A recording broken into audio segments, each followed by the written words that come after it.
Hi there, I'm your host McAuley Tucker, and you're listening to The McAuley Tucker Show, the podcast where I sit down with some of the most accomplished and fascinating individuals in the entertainment and business industry. From celebrities to industry leaders, our guests offer unique perspectives and inspiring stories that will educate and inform you. Join me as I sit down with my next guest to cover their humble beginnings, challenges they faced, as well as their accomplishments in life. You are bound to learn something new, so sit back and enjoy the interview.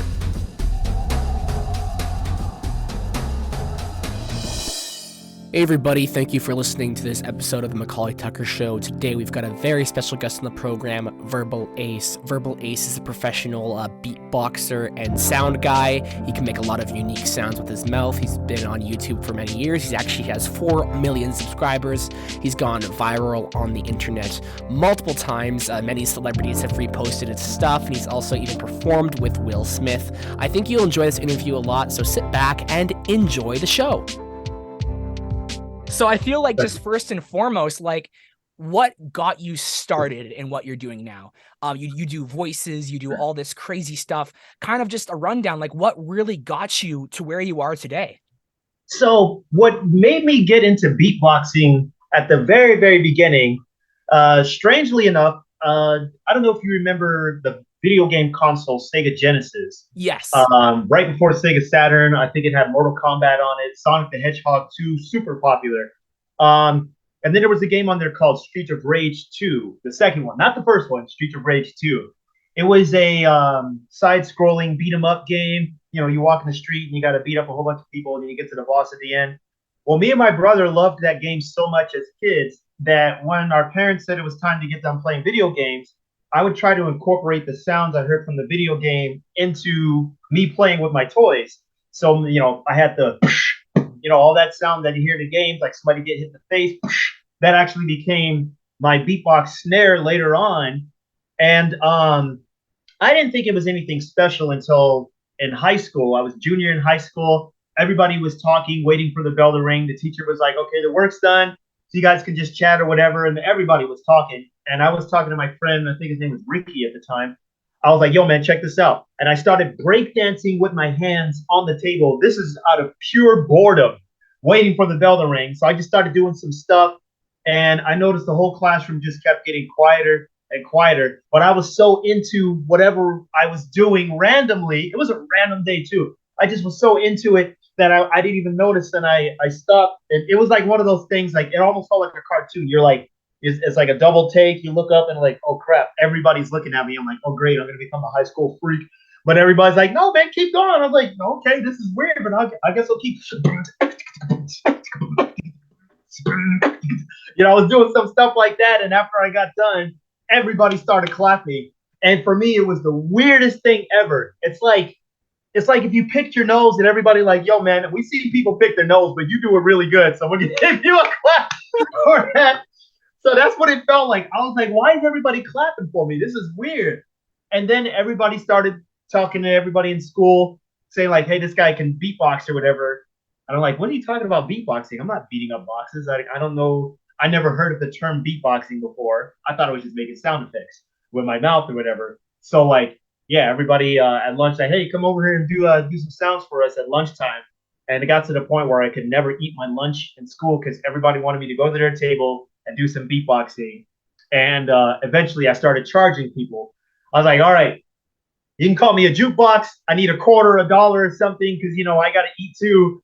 And people actually paid me. They're like, my okay, God. Here's a quarter, here's $1. I think at the end of the week, I had like $30. It was crazy.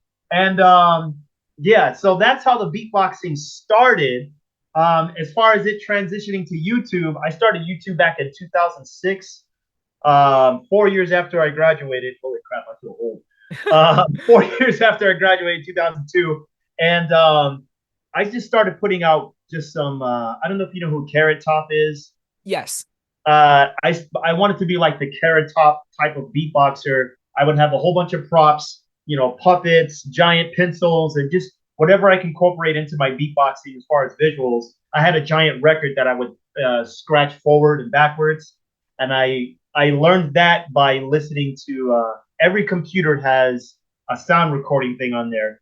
and I didn't have a lot of games on a computer back then. So me and my brother played with that a lot, and we learned a lot of sounds backwards. So I learned how to do SpongeBob's laugh backwards. So I started incorporating that into the beatbox. So I was like, let's hear that backwards. So like I started doing that, and everybody's like, "Yo, what?" So that was like some of the stuff I started incorporating in my beatbox channel back then. Um, YouTube back in 2006 wasn't as popular as it is today, so I actually had to go to other people's channel, leave a comment, and say, "Hey, your video is pretty cool. It'd be cool if you could check out my channel too. I do some crazy stuff." And I did this on hundreds of videos, and was slowly, like a snail, slowly building up my subscribers. And for a while, I stopped after that. I started working at Marshalls. I think I worked there for about 2 years. Didn't really do the beatbox thing. I had videos on YouTube, but they weren't really going like viral. So I started working at Marshalls, and I was like, okay, maybe the beatboxing is just going to become a hobby. Somebody's like, hey, do this, just like somebody can draw, or there's many different hobbies out there. So I was just like, whatever, the beatboxing is a hobby. I'm just going to work at Marshalls, 9 to 5, buy a house, get a car, be a regular person. And then I got invited to perform in New York at the 2011 Cuban Beatbox Festival at La Mama Theater. Holy crap, still remember that. 2011 Cuban Beatbox Festival. Should I keep going, or do you have a? No, you can keep talking. Oh, okay. So, 2011 Human Beatbox Festival. Basically, this guy named Kid Lucky, who unfortunately passed away, hope he rest in peace. Kid Lucky got together beatboxers from all over the country. Beatboxers from Florida, Mexico, California. Like everybody came to this Human Beatbox Festival to showcase their talents, and that was the first time I've ever been around so many different beatboxers. So I was loving every second of it. I was like, this is freaking cool. We're all like speeding on the subway train, and everybody's like, what's going on here? Like, but I was the only beatboxer that was theatrical because, as I mentioned before, I like to incorporate props, puppets, and all kinds of different stuff in my routines. And I was every beatboxer's favorite because I was different. Everybody else was focusing on like their technique and style. I was the only one focusing on like how to make people laugh with my beatboxing. So I guess if this was like ancient knight times or medieval times, everyone else would be the knights and I would be the court jester to come in to entertain everybody. That's how I viewed myself. So that's crazy. Yeah, they liked me so much. They invited me to some other beatboxers, invited me to perform in the New York subway with them. And I was like, the subway? All right, I guess I can try something or whatever. So I started performing in the subway. So at the time, I worked at Marshall's 3 days a week, 4 hours a day. So I'm getting 12 hours a week, and my paychecks were probably like $80 a week. And I try to live off of that. You can't get a car. I literally was able to pay for my cell phone and maybe get a few groceries and the bus pass. That's it. And it just repeated that process over and over again. So when I performed in the subway in New York, fast forward to 2011, wait, you said fast forward. What was the date? Oh, worked at Marshall's in 2009 up to 2011. So fast forward 2011, I made probably $100, like $120, like in 2 hours, versus the 4 hours, 12 hours a week, working at Marshall's, getting 100 and just no $80. Yeah, about $80 a week or something. About $80 a week, and I got $120 in 2 hours from performing in the subway in New York. So I was like, holy crap. So I decided to just take a big risk here, quit my job altogether, move to New York with just the clothes. I think I had one speaker with me that wasn't even like a plug-in or battery powered. It was like an amplifier. Had clothes in the speaker and basically used that to perform in the subway in New York. And I ended up staying there for 7.5 years just from performing in the subway. No job. That was my job. But going back to YouTube during this time, while I was out there, I was still like releasing videos every now and then, but I still wasn't like really focusing on YouTube. But I decided to make a video with my brother for this idea I had in my head for a long time. So there was this show called Celebrity Deathmatch on MTV. I don't know if you've ever seen that. but it's like a claymation. They take some celebrities and make them like literally fight till the death. It's way before YouTube. It's called Celebrity Deathmatch. And they brought like all kinds of celebrities on there, like Michael Jackson versus Michael Jordan, uh, Beavis versus Butthead. Um, they had a whole bunch of like crazy matches on there. It was fun. I was like, this is a cool concept. I was like, nobody's ever made a beatboxing cartoon show where they're not fighting to the death, but there's two cartoon characters beatboxing. And I was like, I can do voices, and everybody's like, oh, when you hear a voice, it's like, oh, that's cool, you can make the voice. But I was like, I can beatbox too, so why not just bring those two together? Literally make it sound like the character is beatboxing, and they battle another character.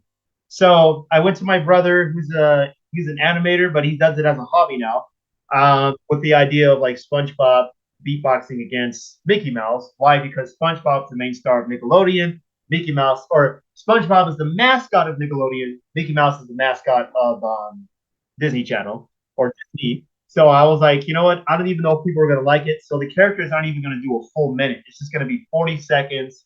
It's just going to literally, that episode was literally just a test. And I put that out and it slowly started accumulating views. It wasn't like a big hit immediately. I think it took like, this is while I'm still in New York. I think it took like 4 months to a year to get over 1 million views. And that was the only video I had that had over 1 million views. And I never continued it. I never continued the second episode or the series until 2 years after the first one. Why? Because I was still focusing on performing in New York. I was trying to make it as a beatboxing DJ out there, the first beatboxer to incorporate visuals. Like if I make SpongeBob's voice, you'll literally see it pop on the TV screen at the same time. I was like, there's DJs out there, but nobody's doing what I was doing. And do you believe everything happens for a reason? I don't Yes, know. I'm a Christian actually. Okay, cool. So I think everything happened for a reason because as hard as I tried, I was incorporating so much music equipment. I kept upgrading. I started off with a little speaker, then it became a bigger speaker. Then I got a podium booth with my name on it. Then I started bringing in different machines. Then I upgraded my speakers again. Then I started bringing in more machines. Then I brought some lights in. I kept adding all this equipment to my subway to like really make me stand out. And then I brought in a whole 42-inch TV with me. This is all me traveling with a big cart, bringing it down to the subway. So when people saw me perform, they got a full-on show. Lights, music, visuals, and it's all live with me beatboxing. And I would make a lot of money down there, but I wasn't going anywhere. Wasn't going anywhere at all. Like people loved it, but I wasn't like, yo, man, we want you to perform at Ultra Fest. Hey, come to Electric Forest. We think you're really cool. I wasn't getting any of that, which is where I wanted to be. I don't know if you ever seen those concerts where the DJs, rise in the beat. Put your hands up. And, the audience is going crazy. You can't tell if somebody's having a seizure or dancing or whatever. Like, I wanted to be a part of that so bad. So that's why I kept, like, doing electronic music, beatboxing, and just, I kept adding all this stuff in there, but I never went anywhere with it. And then one day I meet this girl, and it wasn't a serious relationship, but my heart thought it was. So I tried to do everything I could to make it a serious relationship, ironically making myself trapped in that relationship. So once I ended that, I was like, no, this isn't exactly what I want it to be. And I knew I was going to be depressed because the relationship wasn't that way. So I was like, you know what? Let me just start focusing. I'm here at the house. I know what I'm going to do. I'm just going to sit here and think about all the things I could be doing if she was with me, but I'm not focusing on my career. So let me just put out some YouTube videos. So I just started focusing on YouTube a lot. This was in 2016 now. So from 2011 to 2016, I just been doing subway stuff. Met the girl, got my heart crushed. So now I decided to just focus on YouTube stuff. But I didn't have a computer for editing or anything. And keep in mind, the first episode of Cartoon Beatbox Battles is still there, but I'm still not doing anything with it. But I am focusing on YouTube now. So I started just putting out remixes of every song that I grew up with, or everything I grew up with. Teenage Mutant Ninja Turtles, Ghostbusters, Mortal Kombat, um, a few Michael Jackson songs, Star Wars. Like I started just putting out everything I grew up with as a child and doing beatbox remixes of it. And my Star Wars beatbox, Darth Vader, somehow got the attention of Disney and Google in a good way. They reached out to me and they were like, "Hey man, we want you to be in a Star Wars commercial." I was like, "Wait, what? Yeah, right. Are you serious?" Okay. So they flew me out to California. They wanted me to bring that LED light up jacket that I had in the YouTube video, and they thought it was cool because it goes back to my 2011 performance. When I first came to New York, they liked me because I was theatrical. Like other beatboxers, they would just like stay in the zone, trying to impress you with their technique. How low can they make their voice to bass? I was just making funny faces, pointing at random things, and being very theatrical in my performance. And they loved that. So they wanted me to be in the Google Star Wars commercial. And I was like, oh my God, this is freaking crazy. Um, I did the commercial that same year. Um, Actually, wait a minute. No, I got the timeline messed up. Uh, this happened in 2017 or 18, one of those years. In 2016, that year where I broke things off with that girl, my friend works for Southwest Airlines, and he's able to get me a boarding pass for free as long as there's a seat available in the plane, and that means you're going to be the last person on the plane. So I was like, man, this sucks. I'm probably going to be in the middle seat or in the very back row. So I went up to the people working at Southwest to try to bribe my way into, getting a first person on the plane. I was like, hey, if I show you some sound effects, do you think I can actually buy a boarding pass? And the guy's like, yeah, man, what do you got? And I was like, oh, you mean like money? He was like, no, let me hear the sound effects. Oh, okay. So I showed him my cricket sound. I don't know what that's like over here, but This showed him sounds my video. good. Oh, thanks, man. Showed him my video game sound. Game over. Oh man. I just started showing him a whole bunch of random sounds, cell phones. Oh, sorry, that's Taco Bell. It sounds like it's vibrating, but that's coming out the other end. That's gross. And they liked it so much. This is summarized. They liked it so much. They put me on the intercom. I beatboxed. The whole airport heard it. It went crazy. I posted it on Facebook and only got 40,000 views. I posted it on Instagram. I think it got like maybe 5,000 or whatever, and it just stayed there. That was in 2016. So fast forward that, I'm still focusing on YouTube. I got the Google Star Wars commercial. This is in 2017, 18 now, and I got paid like 10,000 for the commercial, and that's the most money I've ever gotten in my entire life. Because I mean, if you think about it, I'm just making money from performing in the subway. I think the most I've made in one day was $448, and that was me staying out for 6 hours performing in the subway trains. And so $10,000, I was like, holy crap! I don't want to waste it on, because I was like, no, I don't want to buy a new PlayStation. I don't want to get a new TV, some new clothes. I'm gonna actually invest the money back in myself. So then I was like, the only video I have on YouTube is that has over 1 million views is Cartoon Beatbox Battles. So let me go to the website Fiverr and see if I can find another animator and finally make a second episode. It's been 2 years since I made the first one. So I was like, you know what? Yeah, I'm going to go to Fiverr. I found an animator on there. Unfortunately, the animation looked horrible, in my opinion. I think this person was used to just doing like presentation kind of stuff, because if you watch I hate the second episode. Second episode of Cartoon Beatbox Battles is Pikachu versus Groot. Despite how bad the animation was, it still got over 1 million views. I was like, whoa, this is crazy. And I think it's because people really like the concept. You don't see cartoon characters beatbox battling against the other character. And the way I do the voices too, like if I just not put my voice behind the character and just literally make the percussion sound, do that and have it animated, technically it looks like the character's beatboxing. But I was like, no, I want the character to actually sound like it's beatboxing. So I always do this thing where I hum and beatbox at the same time, so it sounds like the character's voice. So instead of SpongeBob just going, all right, check it out, I'm like, no, he has to have that in there so people can hear the voice. So I'm going, yeah, because you can hear that. So it literally sounds like SpongeBob's beatboxing. And same thing for Mickey Mouse. Oh boy. His voice is behind it the whole time. So I did that same concept with Pikachu versus Groot. The animation sucked, but it still got a lot of views. And I was starting to make what I made in the subway on YouTube now. It's like, oh man, so I'm going to start focusing on this more. So I found a better animator who did the third episode of Cartoon Beatbox Battles, Pennywise versus the Joker.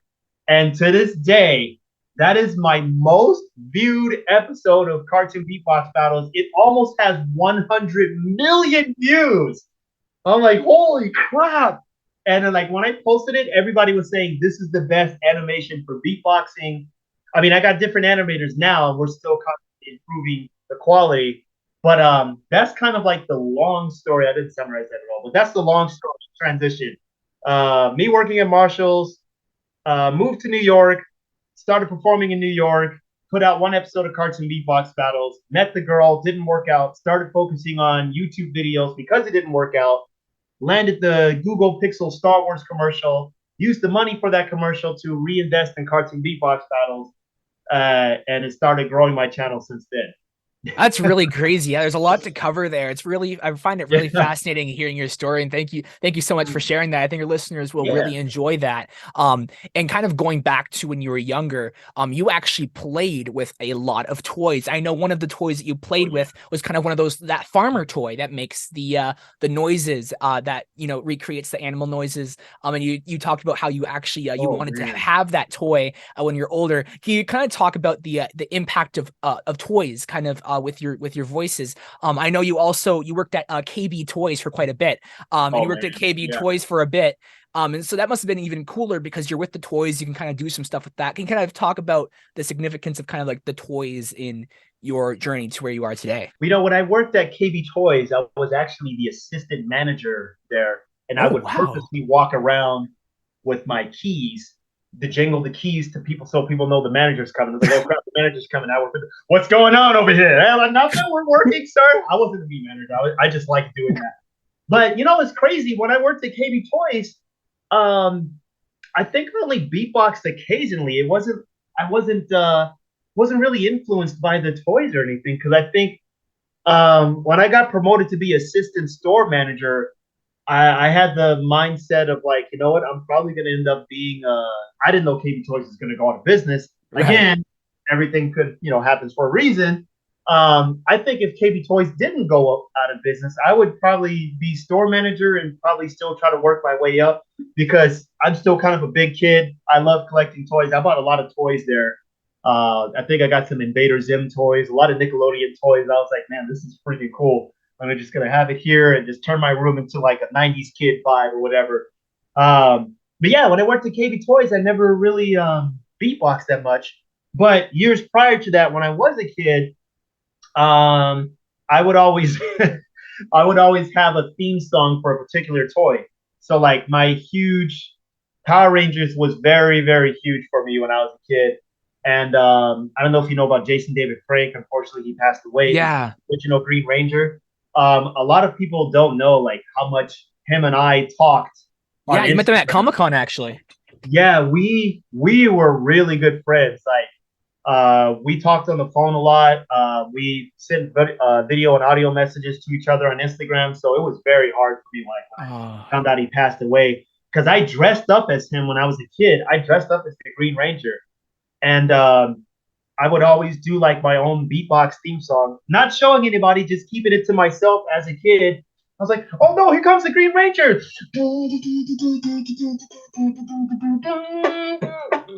I would do like a beatbox or whatever. But interestingly, my snare for beatboxing back then wasn't a sound or the sound. My snare was like a sound. Ooh. like a weird race car or something, like a. So my snare will be.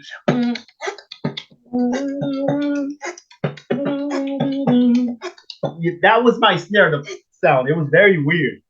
But yeah, when I was a kid, I made a lot of sound effects for my toys. I never really beatboxed with my toys, though. I wish I beatboxed with it's a very old toy that was my favorite called the Speak and Spell, where it's like Yes. spell caravan. CAH Ron. Try again. Spell. I remember that. I remember the crap out of that toy. I played that toy all the time. And you know what?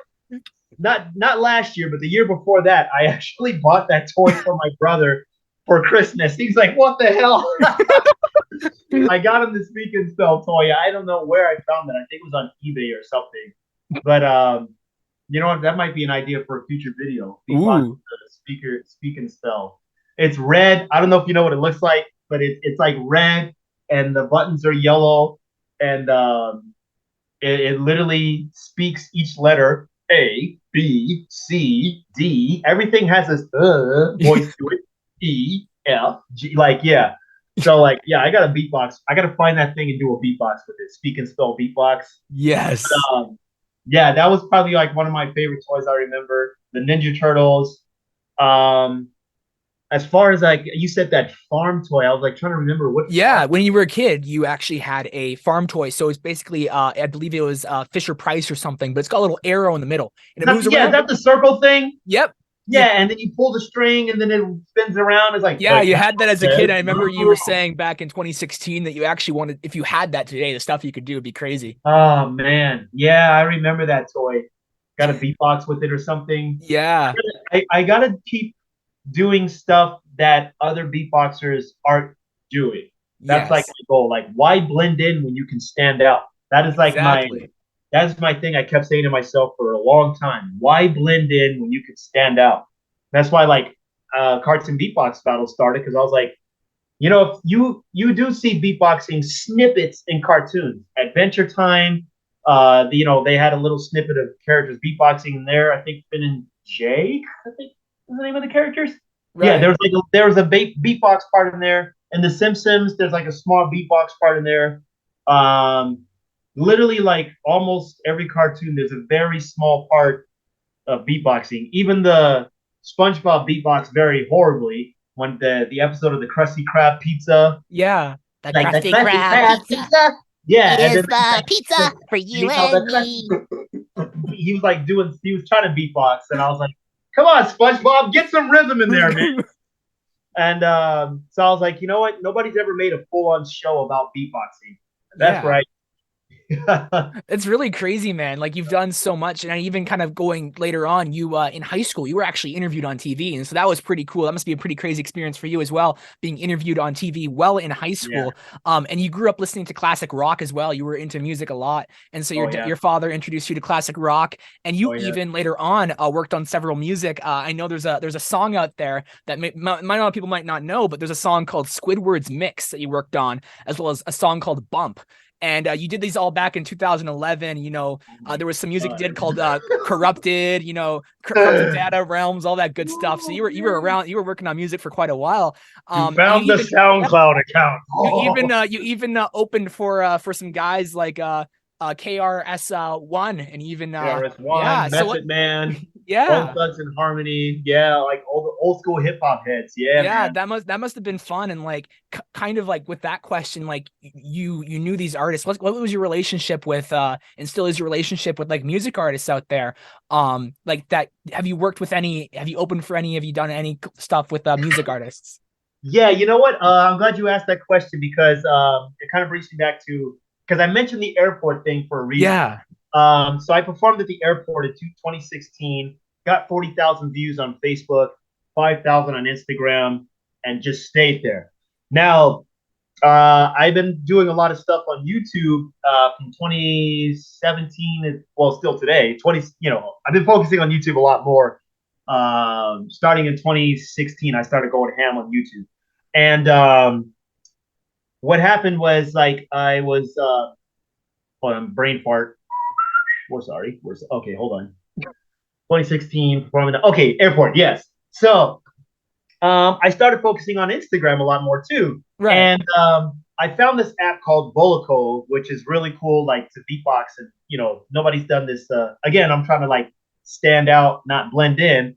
So on Instagram, I've been using that to promote my YouTube channel and stuff like that. And then a friend of mine, Adam Andrew Corey, showed me this app called Volico, where you have all these cool vocal effects on your voice while you're beatboxing. So I was like, that's pretty cool. Let me experiment with it. And I did. And I was like, this is really freaking cool. So again, I started beatboxing things from my childhood. And I started beatboxing a video game called Tetris. I did this Tetris beatbox in this with the Volico app. And I put it up on Instagram. I think it was like a Thursday night or something. And I just left it there. I didn't think much of it. I go back on my Instagram the next day and I thought I got hacked because there was nines everywhere. 99 plus hearts, 999 plus friends or added friends, 9,999 new notifications. I just saw nines everywhere, which is scary. Right. So imagine going to Instagram and just seeing nines everywhere. So I'm like, what the heck is happening here? And I was afraid to click on stuff, but I checked my inbox.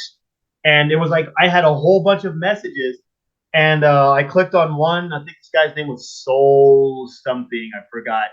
But he was like, yo, man, Pete Rock shared your video. You're going viral right now. I'm like, what are you talking about? And I clicked on Pete Rock, who's another old school hip-hop head. He sings that song, They Reminisce Over You, one of my favorite songs. And he shared my Tetris video, but in his description, he put, this dude's voice is crazy. He didn't say I used the app or anything. I was like, oh, man. So I was like, yo, man, thanks. I actually used the app for the vocal effect.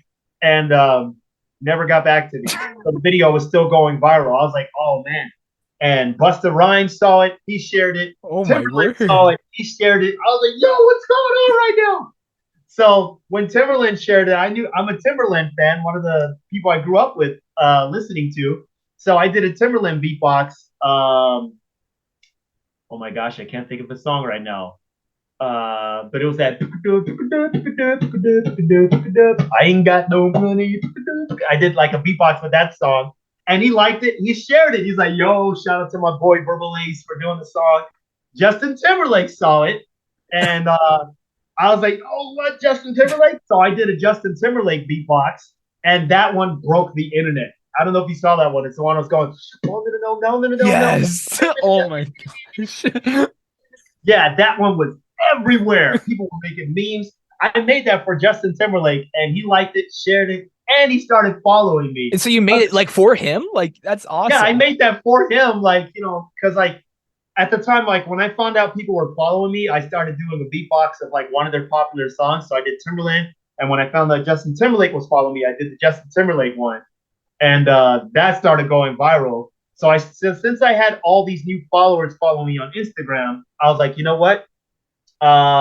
Let me repost that video I did at the airport for Throwback Thursday back in 2016. So I reposted that video, hoping like maybe people could see I did this cool thing at the airport. And after I reposted that, it started going viral again. And Will Smith saw the video. And I was like, what? And he liked it. Actually, no. So this is what happened. I reposted the video, same thing. I went to sleep, woke up the next day. My manager was like, holy crap, Will Smith just posted your video. He's like, crap's about to get crazy. He's not using the word crap, use the S word. He's like, stuff's about to get crazy. And I was like, yeah, right, man. Will Smith didn't post my video. And I went on his Facebook. I started scrolling down. Didn't see anything. And then I saw my video, and I literally screamed. It's the first thing waking up in the morning, instantly had a migraine. I was like, yo! Oh! So, like, after that, I was like, yo, I commented on the video. I was like, yo, thank you so much, man. And then he replied, he's like, yo, you are the man. And then he posted another video of me the same day, and it was the Tetris one. Yes. He posted that one. And I was like, yo, what is happening? And in that video, he said he was obsessed with me. So since he did that, since he said he was obsessed, I started getting a whole bunch of requests for interviews. The Kelly Clarkson show, the Pickler and Ben show, the Steve Harvey show. Yeah. I went on tour with Rascal Flatts. I surprised Will Smith that year. At that year, he was promoting the movie Aladdin. And they flew me out to London. I was a surprise for him. And crazy enough, Will Smith reacted to me the way I would react to him if I saw him. He Oh was like, my "Yo!" Like he was so happy to see me. And I was like, what the heck? This seems like it's a weird, like vice versa thing. I should be reacting that way to you. But since I was a surprise for him, I had to stay in performance mode. So yeah, man, that helped my channel grow some more too. And I'm really close to 5 million subscribers on YouTube. Like It's really, really close. crazy. And you've gone Um, like so far. yeah, there is. So there's a little bit of downside to all this stuff too. So one is I started getting a whole bunch of haters out of nowhere, Yeah. and a lot of people. I guess I can say my celebrity friends because Gary LaVox, the lead singer of Rascal Flatts, Right. he told me he's never looked at his comments. You know, I'm like, why? He's like, well, because there's people gonna hate you no matter what you do, and it's either envy, like they could be stuck at a job, they could have a bad day, and they see somebody doing something that they wish they were doing. So, like, you know what? I don't like Right. this guy because he's doing what I want to do, so I'm gonna leave a negative comment. So, Right. How'd you Will go through that? How'd you go through um, that? it was very weird at first because I wasn't under, that's the first time I encountered that. I'm like, why are people hating me when I'm just putting out Mhm. content for everyone to enjoy? And I'm trying to motivate people too. I'm like, hey, look, I'm a regular guy. I decided to follow my heart, pursue my career. You guys can do the same thing too. But I got a lot of haters for some reason. And it was Will Smith's son, Trey Smith. Shout out to Trey. His first son, he actually said, I don't think there's such thing as haters. I think people are just projecting their negativity onto you. Right. He's actually really smart and very philosophical guy. I've learned a lot from talking with him, and he's like, yeah, there's no haters. People are just projecting their negativity onto you, so just don't even pay attention. Don't give any energy to negative comments. So I'm like, you know what? You're right. So I kept on going. Other bad thing about, I guess, being more successful is Cartoon Beatbox Battles. So you remember I told you like I had all these other videos. I was focusing on my childhood stuff and just putting a whole bunch of like cool videos on YouTube. Well, Right. when Cartoon Beatbox Battles got super popular, unfortunately now that's like the only thing a lot of majority of my followers want to see on my Right. YouTube channel. So if I spend a lot of time editing and putting out something I'm really passionate about, and it only gets a certain amount of views because it's not Cartoon Beatbox Battles, it is really discouraging. And that's Yeah. kind of like the thing I'm struggling with today. Because I'm still like I'm doing everything I can to keep my YouTube channel active. Like I'm trying to Right. post like, other videos entertaining. The animation style I decide to go with for Cartoon Beatbox Battles is very expensive. Uh, Yeah. every episode of Cartoon Beatbox Battles, I feel like I'm buying a car. Oh That's how much wow. it is. Every episode's like $30,000, $34,000 to produce every one of the episodes. That's And they take bonkers. Yeah, and they take about 3 to 4 months to produce. So I don't want my channel to be dead between Yeah. the 3 and 4 months. So I'm trying to put out different content um, in the meantime. But because that content's not Cartoon Beatbox Battles, it's not doing as well as Cartoon Beatbox Battles. Right. So what I'm hoping for, and I'm putting this energy out to the universe, is I'm trying to find something else that can go just as popular in between Cartoon Beatbox Battles to keep my channel active, whether it's me doing more Tetris beatbox type of thing or me doing backstories of Cartoon Beatbox Battles. Like I'm trying to find that niche. So Yeah. yeah, the Cartoon Beatbox Battles was so successful. Unfortunately, a lot of kids, that's the only thing they want to see. I'm like, you guys know, Yeah. if I wasn't here, there would be no Cartoon Beatbox Battles. So, it'd be nice if you support the other stuff so I can continue giving you guys what you want. But if you don't watch it, then it's like, Yeah, I yeah. get that. I get that. It kind Yeah. of can be like that for me too, because I mentioned earlier when I was introducing myself, I do music as well, and I equally enjoy that as what I do now, which is interviewing people. And I find Yeah. that sometimes people aren't really, like, oh, go check out, the music stuff too. But it's just crazy, like, your relationship with people. I know, which I was like, this is so cool. Yeah. Michael Winslow, you met him too, and that must have been a really crazy experience as well. Like meeting him, and yeah, and also Robert De Niro as well backstage. Oh, meeting Robert De Niro was crazy. Like that was in 2008 at the New Victory Theater. I was on tour with this breakdancing group called Knucklehead Zoo. Shout out to Knucklehead Zoo and my boy Abenamar, Steve, Jason, not Jason, Ricky, yeah, Leo. But like, yeah, I went on tour with them, and I was like kind of like an intermission part. I was definitely part of the show, Right. And Robert De Niro took his son there, and him and his son wanted to go backstage to meet the beatboxing guy. And I saw everybody crowding around. It's weird, like when you Right. always see somebody on TV versus seeing them in person for the first time. Oh. It's almost like I didn't recognize it. It was that same experience for Will Smith. Like I had to adjust my brain and my eyes. I'm like, holy crap, this is Will Smith in front of me. And I was like, okay, he's a regular person like me. Okay, Yeah. beatboxing. But when Robert De Niro approached me, he walked up to me and like he was like, "You guys, you're the one making all the beatboxing sound." I was like, oh, I mean, yes, that was me. He's like, "That's pretty good. Let's take a picture." And I don't know if you saw the picture, but I tried my hardest not to look excited in the picture. I'm in the picture like, my eyes were open, hella wide. I looked really excited. I looked like I saw a ghost, and I was happy about it. So yeah, and then meeting Michael Winslow wasn't as great as I thought it was gonna be. Really? Yeah, the first He was time your I met idol, him, I thought. yeah, the first time I met him was in 2008 at Palace Station in Las Vegas, and I saw his show, and it was very, very, very, very, very, very loud. I think their concept is if the louder the show, the more you'll be entertained or whatever. He did like this segment where the microphone was turned up very loud, and he did like the voiceover for like this short clip in a Star Wars scene. It was like a scene in Star Wars, and he had like the echo up, and he's like, it was like crazy, and I was like, man, this is very loud. And then when I met him, I got his autograph, and I showed him my alarm clock sound. And he immediately got into character. He's like, and he turned it off. He did this, and I turned it off too. And I met him again in fast forward to 2014, 13 or 14. And I saw his show, and I was like, I wasn't impressed. I was not impressed. Yeah, I was like, I was like literally watching this show like this, is this like I don't know, I just wasn't impressed. Like he did this thing where he was playing the guitar. Because when you see his movies and stuff, you think the sound is actually coming from him.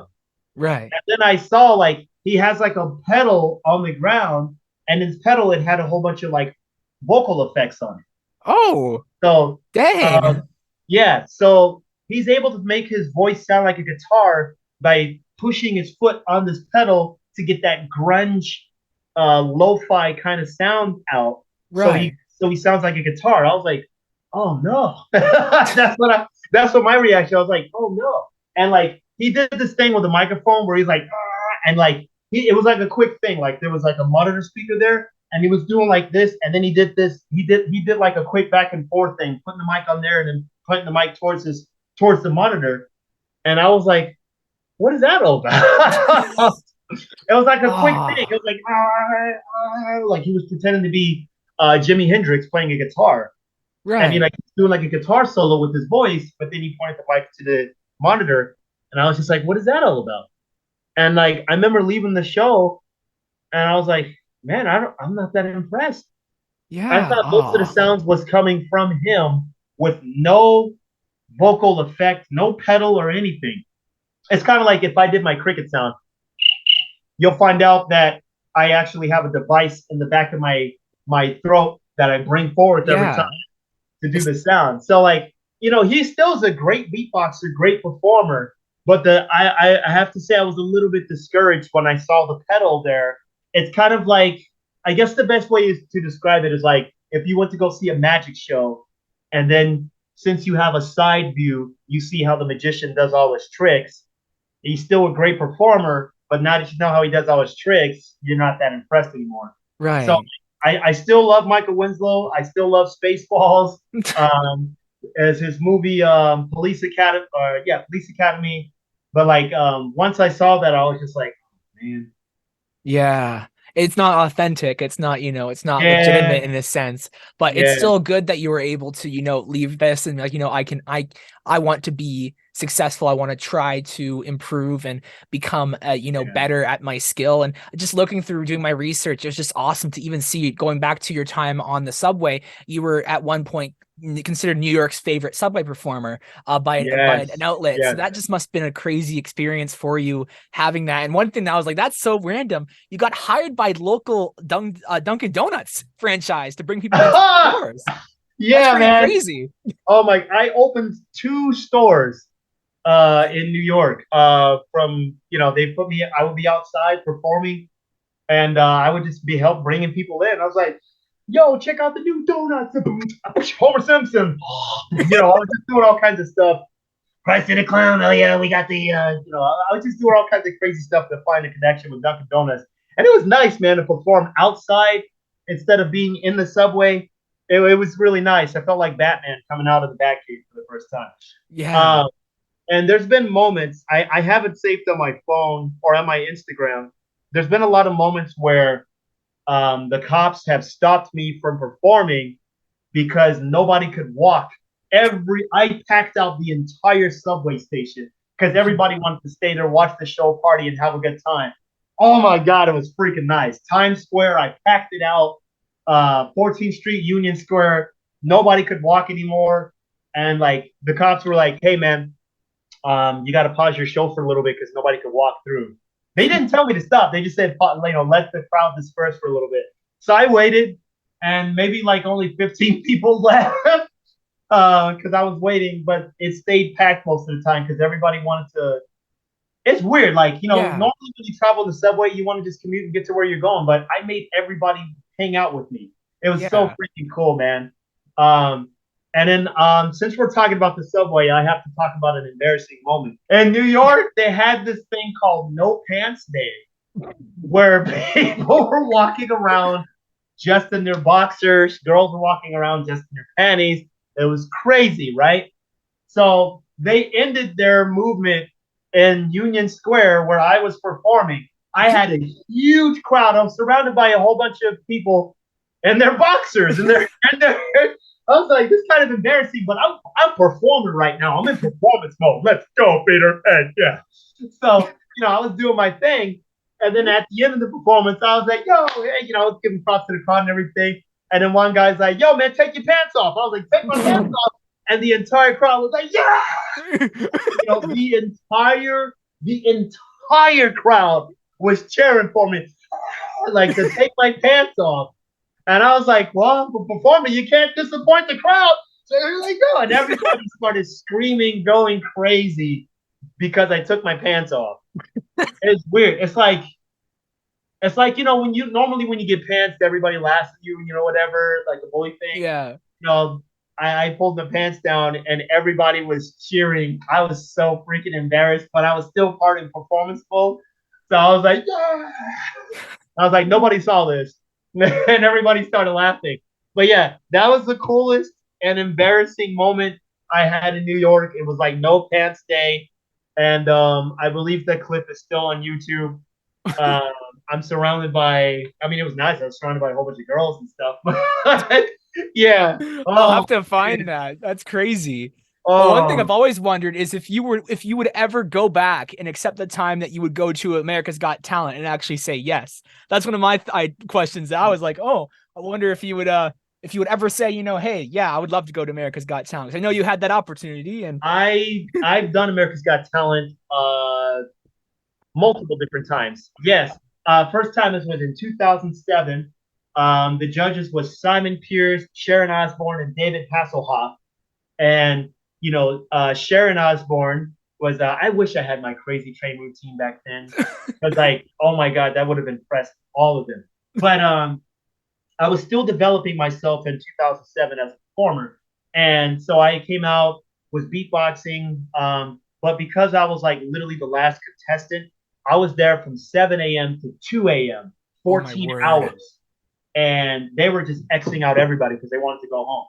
So I had a routine I was going to beatbox with my puppet. I couldn't even get to it. And at the time, the judges would say the most rudest and meanest thing to you to get a reaction out of you because that would be good views for them. You clap back at the judges. Next time on America's Got Talent, watch Verbal Ace go ham at the judges when they say you're not really a black guy, you're just tan. I don't know.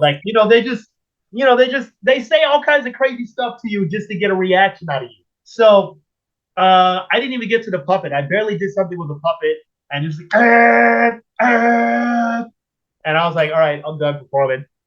And David Hasselhoff said, well, after your routine, I think you need to go home and give your puppet mouth to mouth, like CPR or whatever. I think Simon Pures was like, after your routine, I kind of feel like how your puppet looks, and he was just dead on the chair, whatever. And I didn't say anything. I was just there. So the judges looked very horrible because I didn't react. Sharon Osbourne was the only one that said, I think you're really talented. I think maybe you just need to find a way to tell a story with your beatboxing or whatever. Yeah. And I was like, oh, okay. Because she was the only one that would actually give constructive criticism. Right. But David Hasselhoff and Simon Pierce did not. So when I went backstage, the producers behind the cameras, they were, he was trying to make me sad. And I wasn't sad. I was just like, he was like, this is pretend like, I can't use anything as a camera or whatever. Just pretend like this is my phone's the camera. And he's like, I was like, okay, so you came all the way out here and you didn't make it. You got X'd off stage. How do you feel? And he kept shaking his head no, like he wanted me to cry or something. And I said, I was like, I'm look at every single successful person who made it before this show even existed. So my message to myself and to everyone out there is like, don't let one thing be your only, path to success. I think it was Ralph Waldo Emerson who said, there are many paths, go where there is no path and leave a trail. I can't remember the exact quote, but I said it at the time. And because I said something so positive and motivational, they didn't air me on TV at all. In fact, that was cut entirely because I was talking crap about the company.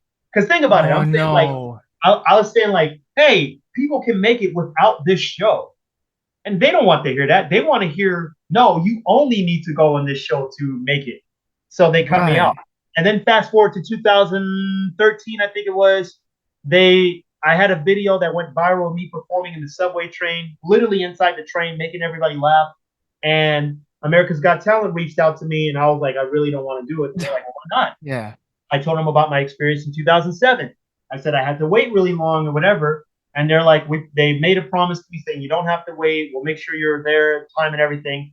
First day, I waited for 8.5 hours. And I told the producer, like, look, if I go on stage, they're going to X me out. Like, why do you say that? Like, this is exactly what happened before. Right. I go on stage, I'm going to get X'd out because the judges are human beings. They're here for a very long time, and they want to go home. This is exactly what happened last time. So they took that into account and sent me home and wanted me to come back the next day. Next day, I waited 6.5 hours. And what people don't know is the judges aren't in charge of the show. The producers are. The producers tell the judges who to pick, who goes on the next round. Ooh, that's interesting. They just don't tell the judges what to say. It's unscripted dialogue. They just tell the judges who to pick. You ever notice, like, if you watch America's Got Talent, sometimes the stage is set up and the presentation is so well done that they can't get X'd out. Yeah. Yeah. Like, pay attention to, like, how much production is behind certain acts. And you'll recognize that that certain performers have to get pushed through because, the company spent so much money in production. Like that one Japanese guy, I forgot his name, but like he did something where like they set up a whole screen behind him and he interacted with it. Yeah, just you'll see. So the producers are the ones who are really in charge of the show. So second day I'm there.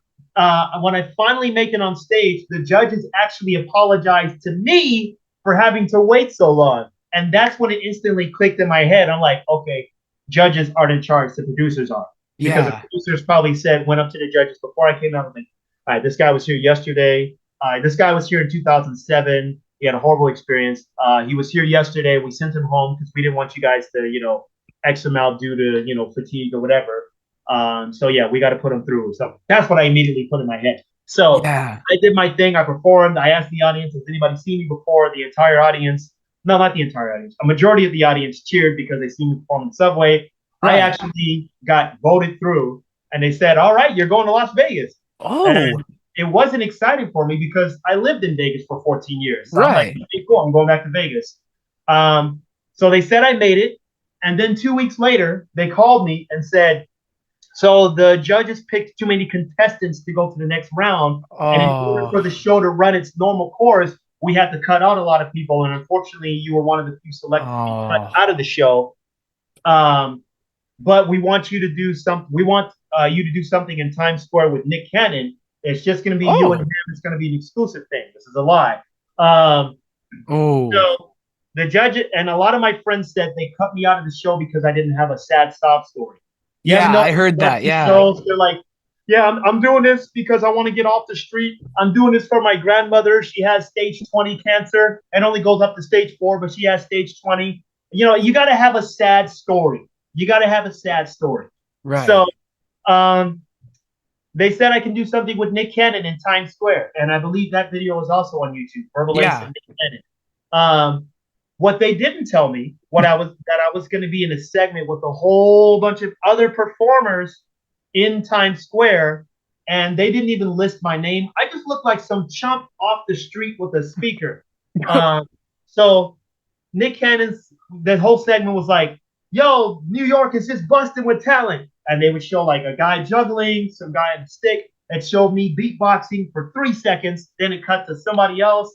Then it showed some other people. Then it showed me again for 2 seconds, and that was it. It didn't show my name, didn't say who I was. It wasn't an exclusive interview with me and Nick Cannon.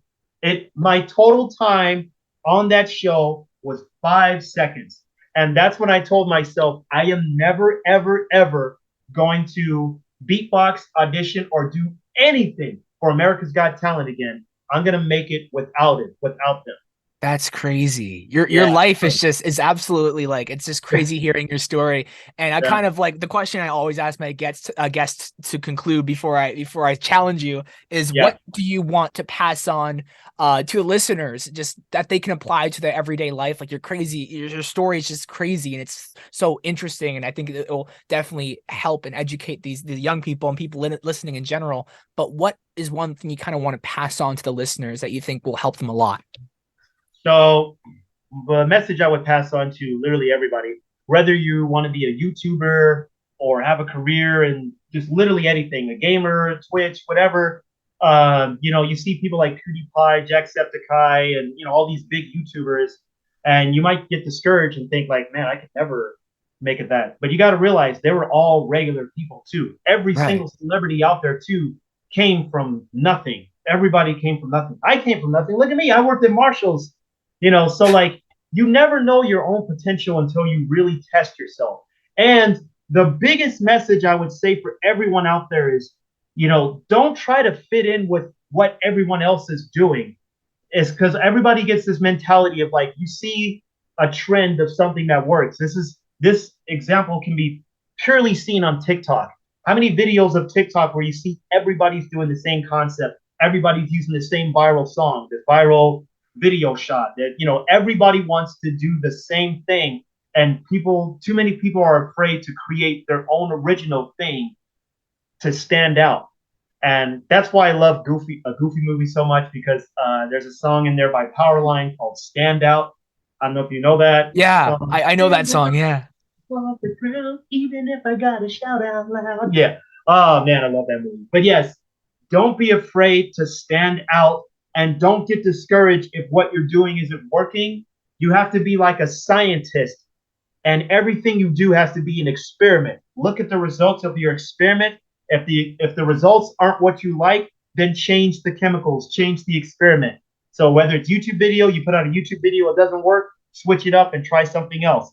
If you're doing a talent and your talent doesn't get many views, switch up the talent, or take feedback from your audience. There's so many possibilities for you to get to where you want to be. You just have to not be afraid to make a change. That's awesome. Thank you so much for sharing that with our listeners. And thank you again for coming on the show just to talk about your life. And it's just so awesome hearing your story. So now, I mentioned before. All right. See you later. The challenge. So this is actually inspired by what I was going to do for a YouTuber's Discord Got Talent show. I actually got accepted for it, but it's been delayed. And so I wanted to test you with this. So basically the talent that I was going to do was basically recreate a scene that they give me, but only do sound effects. So if they say like a person talking, it'd be like mumbling. So I wanted to test your skills and give you a crazy scenario, and you got to recreate it just with your mouth.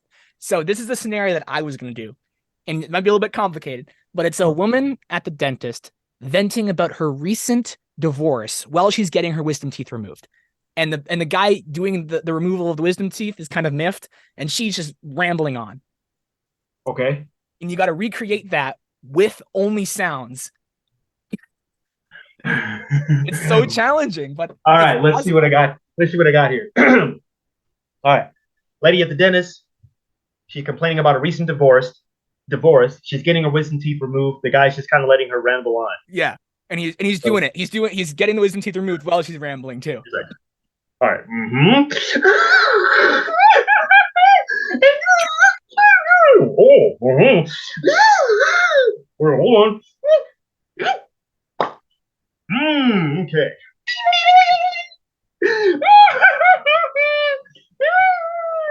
Is she crying because of the teeth removal, or is she crying because of the divorce? Nobody knows. Okay, hold on. I need you to spin. Yeah. I don't